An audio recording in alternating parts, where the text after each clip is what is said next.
रतन टाटा, जो एक मशहूर सनतकार थे, बुध की रात 86 बरस की उम्र में ब्रीच कैंडी अस्पताल मुंबई में इंतकाल कर गए। जुमेरात की सुबह उनका जसद खाकी उनकी रिहाइशगाह से सफ़ेद फूलों से सजी हुई एम्बुलेंस में national centre for performing art ले जाया गया, जहां अवाम ने उनको आखिरी खिराज तहसीन पेश किया। NCPA से चंद किलोमीटर के फासले पर मुंबई पुलिस बैंड ने एक रस्मी धुन बजाकर उनको खिराज तहसीन पेश किया। बड़ी तादाद में अवाम सुबह सवेरे से उनके घर के बाहर जमा थी ताकि उनको खिराज अकीदत पेश कर सकें। क्रिकेट के लेजेंड सचिन तेंदुलकर भी इब्तदाई ज़ायरीन में शामिल थे।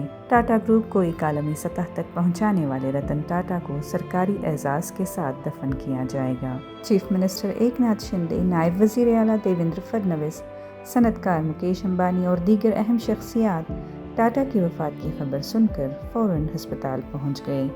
महाराष्ट्र हुकूमत ने सोग का ऐलान किया है और सरकारी दफातर पर कौमी परचम सरनगू रहेगा। टाटा का जसद खाकी NCPA में सुबह 10 बजे से 3:30 बजे तक अवामी दीदार के लिए रखा जाएगा और आखिरी रसूमात बाद में वर्ली में अदा की जाएंगी। वज़ीर आज़म नरेंद्र मोदी ने रतन टाटा के भाई नोएल टाटा से ताज़ियत का इजहार किया और टाटा की कारोबारी और फलाही खिदमात में अजीम कामयाबियों को सराहा।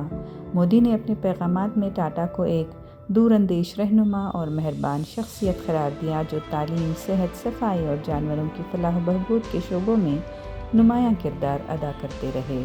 मरकज़ी वज़ीर दाखिला अमित शाह टाटा के जनाजे में हुकूमत हिंद की नुमाइंदगी करेंगे।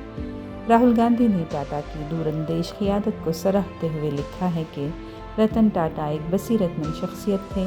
उन्होंने कारोबार और फलाही खिदमात में एक देरपा नक्श छोड़ा है। AICC सेक्रेटरी मंसूर अली खान ने खिराज तहसीन पेश करते हुए लिखा है कि रतन टाटा एक हकीकी लेजेंड थे, जिन्होंने अपनी ज़िंदगी हिंदुस्तान को आलमी सतह पर बुलंद करने के लिए वक्फ कर दी। रतन टाटा का विजन, क़ियादत और कौम के लिए उनकी वाबस्तगी हमेशा याद रखी जाएगी। उनकी जिद्दत और मेहरबानी की मीरास नस्लों तक कायम रहेगी। कर्नाटक के वज़ीर आला सिद्धरामैया ने रतन टाटा की खिदमात को सराहा और उनके लाखों अफराद को रोज़गार फराहम करने और भारत के कारोबारी शोबे को आलमी सतह पर बुलंद करने के लिए भी उन्हें खूब सराहा। रतन टाटा की आखिरी रसूमात जुमेरात को अदा की जाएंगी, जो भारतीय सनत के एक अजीम दौर का खात्मा होगा।